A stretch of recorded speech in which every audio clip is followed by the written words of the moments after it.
Ah, ito, naka-clamp, no? Anong oras kayo clean up? Ang sa resibo po 8:35 eh. Patay na resibo. Nandyan kayo? Opo, nandiyan po kami Lumaglam. sa loob. Hindi nyo naramdaman? Ay, Pagka nakita namin sa icon, sir, Victor Agar. Sama siya. thank you, Sir, sir. thank you. Ingat kayo. Thank you, sir. Thank you po. Thank you, sir.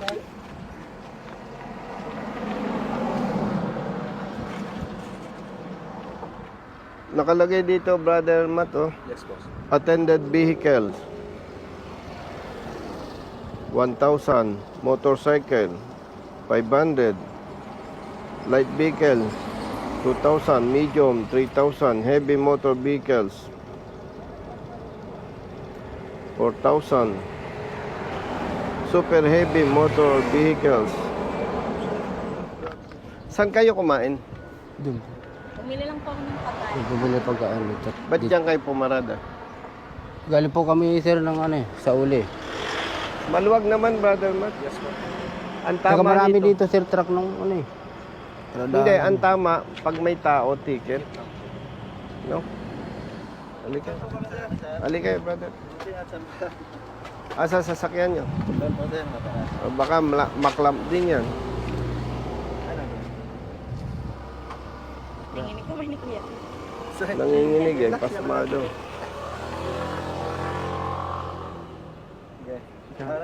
Okay.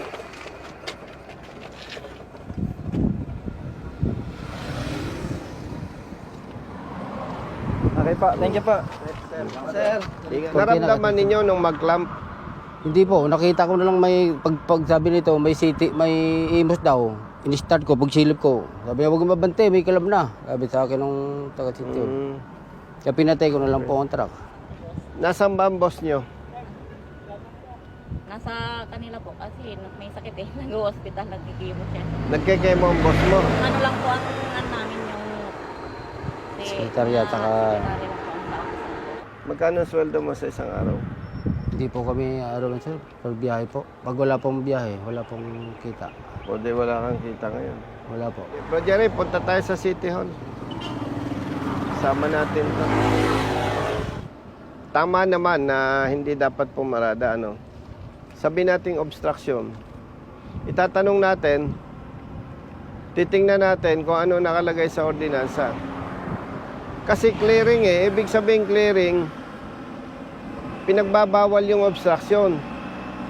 Eh, nag-clamp sila. Eh, lalo nang lumala. Lalo nang nag-obstruct. Parang mahirap i-justify yun. Parang ang dating sa nag-iisip, pera-pera lang.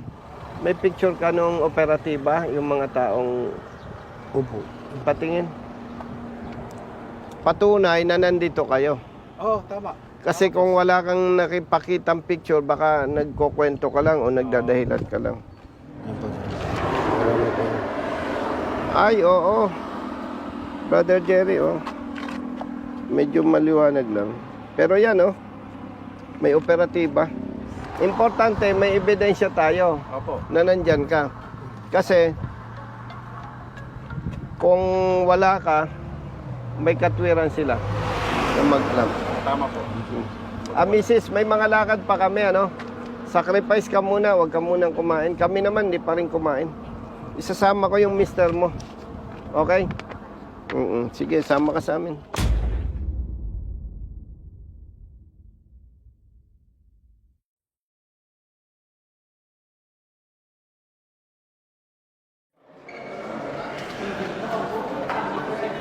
Brother.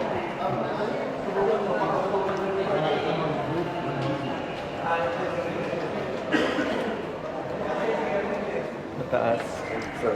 Brother. Mga dinosaur yan ating siya. Fourth floor. Lahat na lang tayo yan ang binili.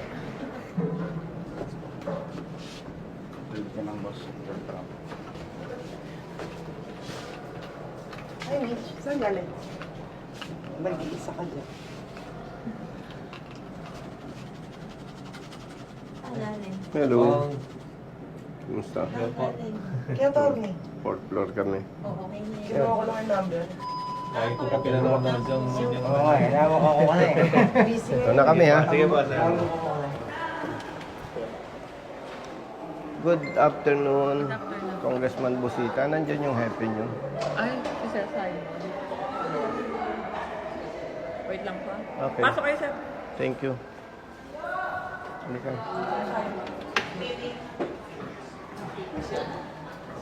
Hi, good afternoon. Si Hepe. Yung chief ninyo, nandyan? Nasa field po ngayon. Nasa field. Sinong assistant niya kaya? Yung assistant? O kahit sa operation? Sa operation po sa Rangoy. Brother, good afternoon. May tumawag sa aming opisina truck driver. Pwedeng makita yung ordinansa nyo. Apo. Yung sa clamping. Apo. Patingin. Driver, namumukhaan mo sa kanila kung sino yung nag-clamp o yung kasama. Hindi ko po nakita nga po kung sino, Hindi, may picture ka. kung sino po naglam ng... Hindi, patingin kung sino yan. Ito, sino to? Isa po sa nag-ano po namin. Tao ninyo, no? Opo. Ito ba ang nagbigay sa'yo ng resibo? Hindi po, yung isa po. May pangalan ba dito? Sino itong si MS and DR? Si Mark, kay Mark po. Makan. Pati nga brother ng ordinansa. Basahin ko lang, ha?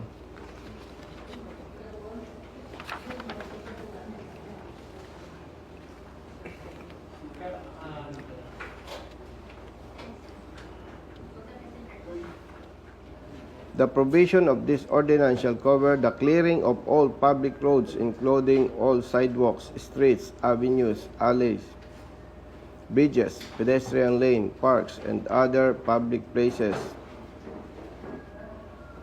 within the territorial jurisdiction of the city of Imos. Ito, any person violating the provision of this ordinance and the public code of the city of Imos for the illegal parking shall be fined as follows. Attended vehicles, 1,000. Tapos nakaano po kasi dyan, sir, yung... Ay kapatid, unattended yan. Sir, actually, ganito po kasi yan. Pwedeng makapag-ano po. Sige. Kasi, sir, actually, kausap namin siya. Actually, hindi naman po namin siya tutuluyan dapat. Ang ano po kasi namin, together with the seat mo, ang ginagawa po kasi namin sa operation na yan, kinaklamp lang po, tapos titikitan lang po siya. Okay. Tsaka, tatanggali po yung clamp. By the way, brother, public service, public interest. Naka-video tayo, ha? Apo. Kasi wala naman tayong pag-uusapang personal. Para alam ng publiko, alam ng mga truck drivers, ano bang naging issue. Apo. Amenable ka, brother, na yung driver nasa truck. Okay, Mm. sige, tuloy mo. Tapos, ang inaano lang po namin, kinakausap po namin siya. Actually, sa totoo, Brad, alam mo yan, ang tagal natin nag-usap. Ayaw ka namin ganyan na. Kasi ang naging problema, yung license mo is huli ng LTO. Opo. O, sige. Na nakaano. Tapos, sabi ng... So, seat ang mo- dala mo, ticket. Ticket O, din po. sige, ngayon. Yung seat mo po, yung traffic namin, inaanuhan siya na i-issue ka namin ng ticket. Okay. Eh, ang sabi niya sa amin, bahala kayo kasi kayo ang may batas niyan eh. Sabi niya. So, sinabihan ka pa para tawagan yung boss mo. Eh, ang sagot sir sa amin eh, yung boss ko kasi, parang presidente yan. Maraming tatawagan na galamay, yung galamay niya, tatawag sa amin. Kumontra ka kung mali ako, ha? Go ahead, sir. Sa pagpapatupad ng batas, wala siyang karapatang magdikta. Kahit ba sabihin niya, yung boss niya, presidente o councilor o sino, wala sa usapin yun. Ang tama, may violation siya, tikitan. O sige, bakit na uwi sa clamping? Ayun nga po, kasi naka-illegally park. Ang ginagawa po namin, kasi hindi po kami nag-issue ng ticket. Dito po talaga in-issue ng ticket. Violation form lang po yung dadalhin po dito. Para Sige, tuloy mo. ano po, dito po titikita. Wala po kami dalang ticket. Ang nagtitikit lang po sa amin, traffic enforcer na kasama namin. May problema kung ganun. Ang violation niya, traffic violation. Dapat pag may violation, ticket eh. So dahil wala kayong paniket, clean up ninyo. Sir, yung ano po namin is part po ng road clearing kagaya. Clean up mo, Kasi naka-obstruct po. o sige. Clean up mo kasi naka-obstruct. O ilang araw na siyang naging obstruction lalo dahil clean up mo. Pero malinaw, hindi po ninyo naiintindihan yung purpose ng ordinansa. Why? Ay clean up mo eh. Ay di mas malaki pang problema sa inyo. Lalo ninyong ginawang obstruction. Kailan ka nahuli? Kagabi? Alas 8. Alas 8 ng gabi. O di ang nangyari, pinalala mo yung obstruction, tapos may kurbada doon. Pag may na-aksidente, baka sisisihin pa natin siya. Samantalang kapatid, kung naiintindihan natin yung ordinansa, sabi dito, kapag attended, ang mumultahan niya, 1,000 pesos. Ang tama nito, sundin nyo yung pagpapatupad base sa idinidikta ng ordinansa. Sa madaling salita, pasensya, hindi ninyo naintindihan yung sinasabi ng ordinansa. Clean up mo eh. Di lalong naging obstruction kagabi hanggang ngayon. Alam mo, ang problema talaga kapatid, marami tayong kasama, hindi ginagamit ang isip eh. Napag-alaman ko, yung boss niya pala, nagdadialysis eh. May malubhang sakit eh.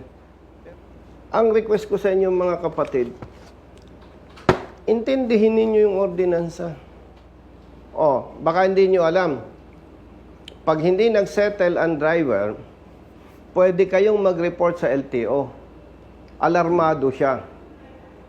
Ibig sabihin, sa ayaw at sa gusto niya, mapipilitan siyang mag-settle ng 1,000. Eh kasi kapatid, hindi naman kaya kita sinasabihan eh. Kinakagalitan kita. Nakakaawa yung mga motoristang nabibiktima eh. Ba't nyo kailangan kausapin ng boss niya? Para baka mag-o-offer? O akong sa taong bayan, yun ang iisipin. Sir, O sige. Bakit gusto mong makausap yung boss? Sir, hindi po ako nagsabi na gusto ko makausap. Hindi, bakit kailangan tawagan pa niya ang boss niya? Actually, hindi po ako ang nagsabi po nun. Ang inaano ko po, yung sabi ng enforcer para makausap niya po ang boss niya regarding po sa nangyayari. Pero wala Ganito po. nga kapatid, sa pagpapatupad ng batas na kapatulad nito, walang pakialam ang boss niya. Hindi ito trabaho ng congressman. Nakakaawa lang yung katulad niya na base doon sa tawag niya, wala akong makitang tamang dahilan eh. Kung ako ang mayor, masasabon ko kayo. Kumbaga, mas malaki pa ang violation nung nag-clamp eh. Pati yung team leader eh.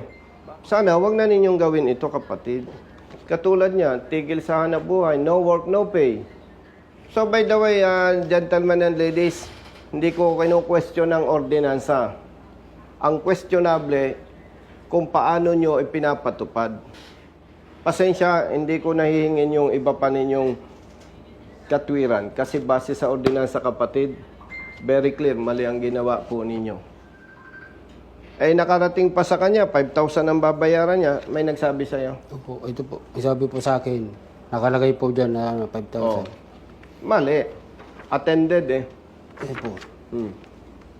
So, nakalagay dito kapatid, attended, di ba? At na-witnessan mo sa pag-uusap. Nagkaharap-harap, di ba? So, ang babayaran niya, 1,000 lang. Sa ano po kasi ito? Sa truck, kaya 5,000. Hindi, kung kapatid, kung walang driver. Kung walang driver. Oh, ay ang pagkaalam niya, 5,000. Siyempre, usapan tayo naman, hindi lang kahapon pinanganak. Hindi ko naman sinasabing kayo ganon. Pero sa sitwasyong ganon, 5,000, ang laki nun ah. Kung ito ay may diskarte, boss, ba pwede pag-usapan ng... Yes. Kung hindi rin naman po kasi matigas yung ulo ni Sir, pinapaalis naman po din sila Sir para hindi matuloy. Hanggat maaari naman po ayaw namin. Kapatid, excuse me, unang tanong, nandun ka ba? Andun po, nung una. Ay, maniwala ka sa akin. Walang sasang-ayon sa'yo, kapatid. Sir, excuse me. Yes. Nung sinasabihan po siya na iba yung naging gesture niya kasi doon sa mga tropa. Yung gestures, kapatid, wala yun. Kayo, professionals, marunong, dapat may paninindigan. Kayo ang masusunod. O paano ngayon? Lumalabas, kayo pa ang mali. Pasensya kapatid, hindi acceptable yung sinasabing matigas ang ulo. Pinapalis, ayaw umalis. Base po sa nangyari, ano po yung, wala po ba siyang pagkamamali? Kapatid, hindi ko siya pinagtatanggol, may violation siya. May pananagutan siya base sa ordinansa 1,000. Ang questionable, bakit ninyo clean up ay nakaharap nyo? So again, tayo naman lahat nagkakamali eh. Yes, sir. No. Okay, thank you po. Ako naman nagsasalita on behalf of the driver. Kasi makikita naman natin, mababa lang yung pinag-aralan niya, hindi niya kayang pagtanggol sarili niya. Walang personalan ito, pero kapatid, with respect to our chief, dahil wala siya, hopefully, maipatupad ito ng tama. Yes, sir. Kasi next time na magkamali kayo sa ngalan ng public service, magsasampa ako ng kaso kung sino ang dapat managot. At ang gagamitin kong backup is the ordinance. Yes, sir. Thank you, sir. So please. So Brother Matt, bigyan mo ng 1,000 to. Binigay ko ba sa yung pera? Ba't yung perang inano ko? Ba't wala sa bulsa ko? Tingnan, nandyan. Yung mag-asawa, hindi pa kumakain.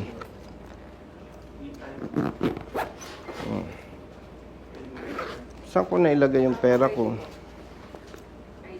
Ay, wala po. Hindi, nasa truck po mo. Wala pa ako dala. Ay, tulong po. Saan magbabayad? Treasurer's office po, ticket lang po dito. Oh, 1,000 sa ticket. Oh, kumain ka. Dito na po. Sige. Oh, dagdag mo yan doon sa dapat mo. So, brother, klaro ha? Thank you, sir. Ito yung first and last. Yes, sorry, sir. O sige, oo. Kapatid, ito. Paki-ano muna. Thank you ha. Santa Ana po. Picture.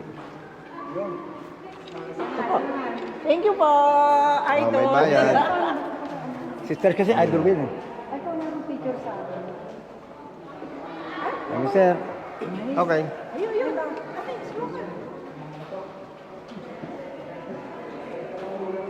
Thank you, sir. Dito.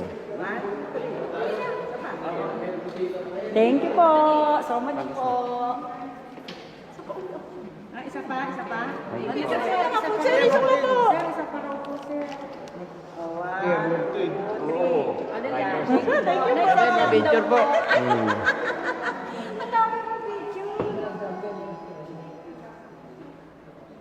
Okay. Sir, thank you ah. Thank you. Saan ba pa ba? Thank you po. Kabitain nyo kaya lahat? Opo, taga-imus. Malagasang po. Malagasang po. Magpapailaw ng reklamo kay Mayor. Malagasang imus po. Bakit ang mga empleyada dito magaganda? Discrimination yung ginagawa. Maganda lang. May mas maganda pa sa amin. Discrimination yung... Mali kayo, sir. Discrimination yan eh. Di ba? Sir, lagi po kayo pinanonood sa mga vlog nyo. Taga rito ka ba? Taga rito ka? Malagasang po. Ah, okay. Malagasang. Ilan taon ka na dito? Ano po, 11 years. 5 years pong regular. Ano apelyido mo? Melo po. Dairy po ako ng dalaga. Ay, Melo nga. Melo. Opo. May Colonel Melo. Opo. Thank you po. Pag na-meet mo, kumusta ha? Opo. Thank you po. Ingat po. Thank you po. Thank you. Pasabay kami. Brother. Sir, pa-picture. Sige, may bayan. Balik tayo.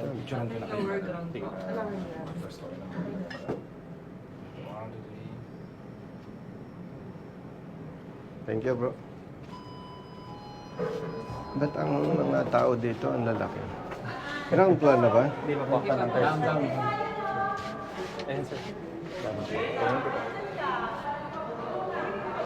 Follow ako sa sir. Thank you. Vlog niyo. Anong office ka dito? Sa Vice Mayor po. Vice Mayor. Sino ba vice dito? Sa akin layan po. Ay, oh. First term? Up. First term, okay. Thank you. Ingat po, Arnold. Thank you ha, thank you. Brother. Saan tayo? Thank you.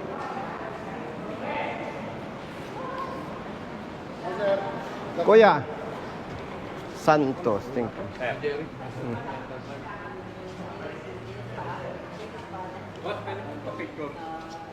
Sige, siyempre. O, baba. Thank you.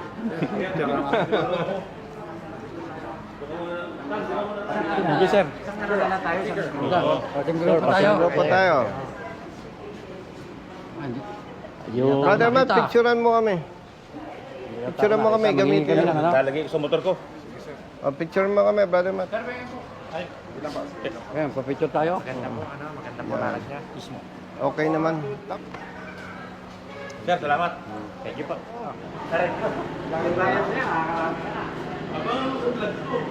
Thank you po. Okay po.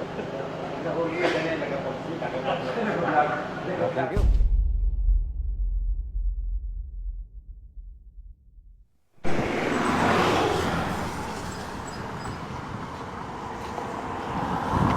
O, tingnan natin.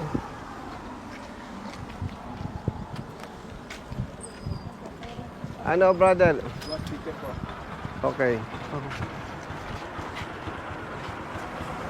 Sige po. Ingat, ha? Ingat. Oh, wala nang clamp, ha? Ako. Yung... Hingi daw po ng sticker yung kasama ko. Sige. Okay ka na? Opo, sir. Basta tama yun, ha? Huwag kayong magsusuhon. Opo. Tapos pagka ganyan, mag-picture kayo. Mag-video. Para may magamit tayong ebidensya. O, misis, yung nawala sa kanya sweldo, binigyan ko na, ha? 1.5. No? Tapos, okay lang yon pagka inaantok, umarada, matulog. Ba't hindi mo na lang ipinasok dyan? May mga paradaan po to, motor dyan. Ah, ganun ba? Yung mga- Huwag niyong pipilitin magmaneho kapag inaantok. Opo. Ah? Kasi minsan lang aksidente, minsan lang mamatay. Pag namatay, hindi na mabubuhay yung katawan lupa. Opo. Kaya, pero kung hanggat mare, maiwasan ninyong pumarada sa ganitong lugar. Okay? Opo. O, sige. O, misis, ha? Maraming salamat po. Okay na, sige. Okay.